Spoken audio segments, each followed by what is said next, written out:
மனசுக்கு ஒரு மன நிறைவை கொடுத்தாலும் அதே நேரத்துல பெண்களை பத்தின சில செய்திகள்லாம் கேட்கும் போது உண்மையிலேயே மனசு பதறுது, கண்ணு கலங்குது, அது கண்ட்ரோல் பண்ணவே முடியல. ஏன்னா நடக்கிற கொடுமைகள்லாம் யாருக்குங்க, நம்ம குடும்பத்தை சேர்ந்தவங்க தானே, எப்படி மனசு பதறாம இருக்கும்? அதனால பெண்களுக்கு எதிராக இதெல்லாம் ஏன் நடக்குது, எதுக்கு நடக்குதுன்றது மத்தவங்க மாதிரி ரீல்ஸ்லயும் இன்ஸ்டாலையும் தேடிட்டு இருக்க முடியாது, ரியாலிட்டிய புரிஞ்சுக்கணும். சோ இந்த பிரச்சனைகள்லாம் ஏன் நடக்குது அப்படின்றத அனலைஸ் பண்ணி பார்க்கும்போது சுத்தி சுத்தி பாத்தீங்கன்னா ஒரே இடத்துலதான் வந்து நிக்குது. போதை பொருள் நடமாட்டம், அதை வேரோட பிடுங்கி எறியணும்.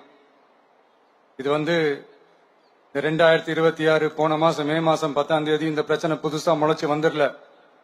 இது பல வருஷமா இருக்கிற பிரச்சனை.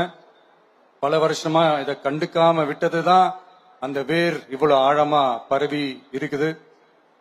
இத பல வருஷமா கண்டுக்காம விட்டது யாருன்றது நான் சொல்லிதான் உங்களுக்கு தெரியணும்னு அவசியம் இல்லை, அது உங்களுக்கே நல்லா தெரியும். இப்ப அதை பத்தி பேசியும் பிரயோஜனம் இல்லை.